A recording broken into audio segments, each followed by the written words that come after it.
यह कुंडली उद्धव ठाकरे जी की है।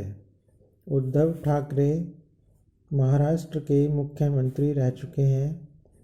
इन्होंने लगभग 2.5 साल मुख्यमंत्री के पद पर शासन किया है और वर्तमान समय में अब इनके पास शासन सत्ता नहीं है और अब इनके ऊपर काफ़ी परेशानी का समय चल रहा है। इनकी शासन सत्ता तो गई ही हाथ से, इनकी पार्टी भी इनके हाथ से चली गई, क्योंकि इलेक्शन कमीशन ने इनकी शिवसेना पार्टी को एकनाथ शिंदे जी को दे दिया और उसका चुनाव चिन्ह भी उनको दे दिया। शासन सत्ता गई पहले इनके हाथ से, अब इनके हाथ से इनकी पार्टी भी चली गई। अब ये सुप्रीम कोर्ट में पहुंचेंगे और वहां पर फैसला होगा कि पार्टी किसके पास रहेगी।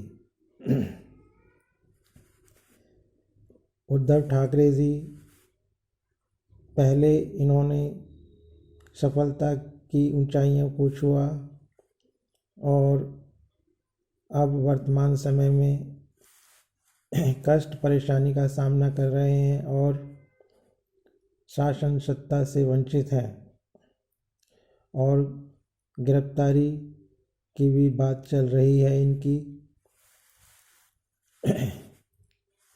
इनकी कुंडली पर अगर हम नज़र डालते हैं तो इनकी कुंडली काफ़ी बलशाली कुंडली है।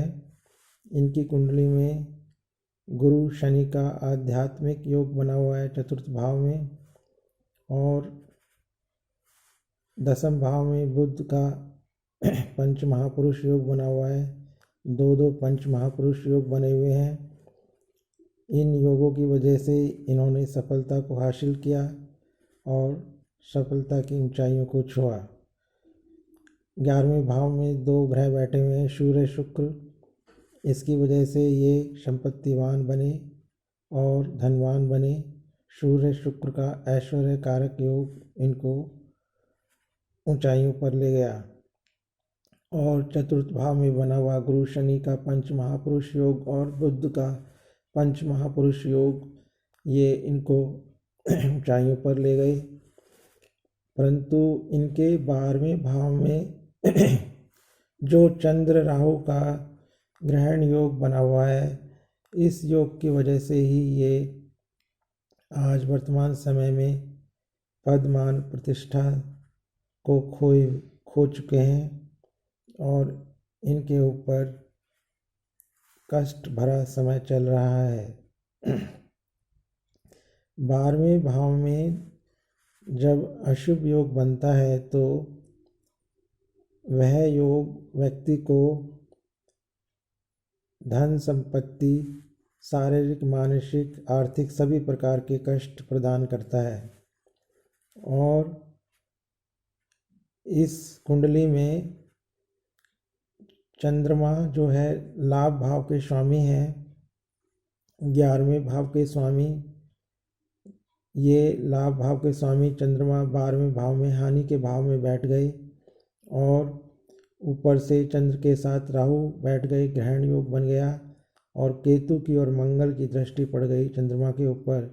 इस प्रकार लाभेश बुरी तरह से पीड़ित और कमज़ोर हो गए और लाभ भाव में डूब गए।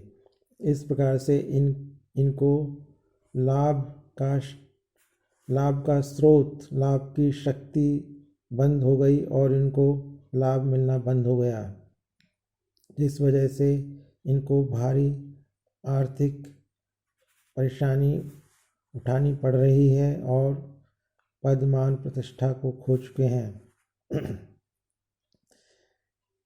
यहाँ पर देखें, लाभ भाव के स्वामी चंद्रमा 12वें भाव में है और 12वें भाव के स्वामी सूर्य लाभ भाव में है, यानी हानि भाव के स्वामी तो लाभ भाव में पहुँच गए। हानि भाव के स्वामी लाभ भाव में बैठने से यहाँ पर भी दूषित फल हो गया और सूर्य के साथ शुक्र बैठ गए, यहाँ पर भी एक अशुभ योग बन गया।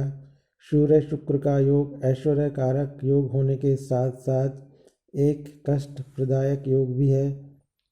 इससे व्यक्ति को धन संपत्ति की हानि भी उठानी पड़ती है इस योग की वजह से, क्योंकि सूर्य और शुक्र दोनों एक दूसरे के शत्रु ग्रह हैं।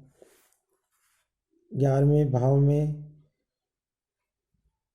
अशुभ योग बन गया सूर्य शुक्र का, और 12वें भाव में चंद्र राहु का ग्रहण योग बन गया।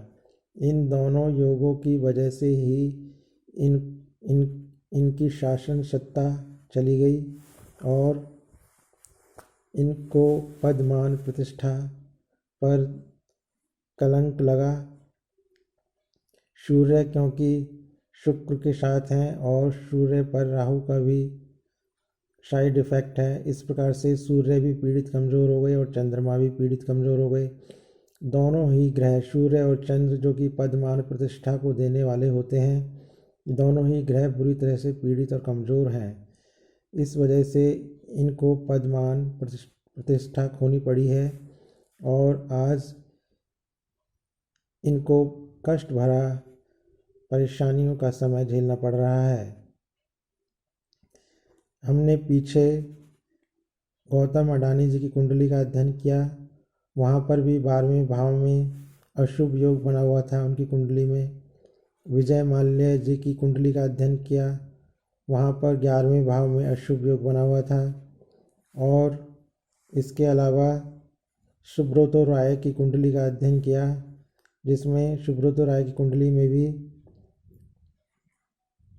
अशुभ योग बना हुआ है इन्हीं भावों के अंदर। इस प्रकार हम देखते हैं कि जब 11वें या 12वें भाव में अशुभ योग बनता है तो व्यक्ति पहले तो सफलता की ऊंचाइयों को छूता है और फिर बाद में वह धरातल पर आ जाता है, उसकी पदमान प्रतिष्ठा सब चली जाती है और उसको कष्ट भरा जीवन जीना पड़ता है।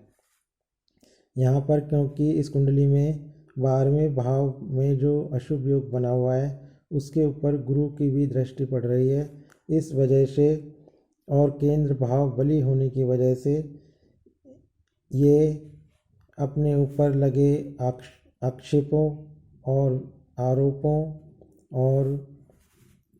आरोपों का सामना करने में सक्षम हैं और उनका सामना कर पाएंगे, परंतु यह समय इनके लिए काफ़ी कष्टदायक है, क्योंकि इस समय इनको 11वें भाव में बने हुए अशुभ योग का फल भोगना पड़ रहा है।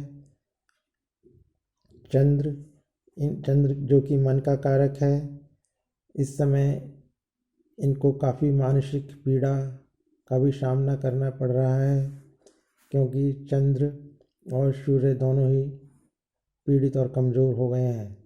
इस प्रकार हम देखते हैं कि कुंडली में 11वें और 12वें भाव में जो अशुभ योग बनते हैं वे योग व्यक्ति को काफ़ी कष्ट प्रदान करते हैं, शारीरिक, मानसिक, आर्थिक सभी प्रकार के कष्ट प्रदान करते हैं और व्यक्ति को पदमान प्रतिष्ठा से वंचित कर देते हैं।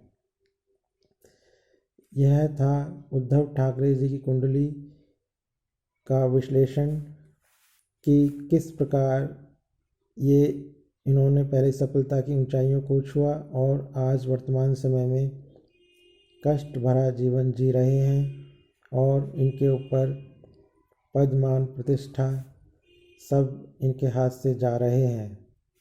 यह सब कुछ 12वें भाव में बने हुए अशुभ योग के कारण और 11वें भाव में अशुभ योग के कारण हो रहा है। अगर आपको यह विश्लेषण तर्कसंगत सही लगा हो तो कृपया आप हमारे चैनल को सब्सक्राइब करें और हमारे चैनल की वीडियोस को देख करके ज्ञान और लाभ प्राप्त करें।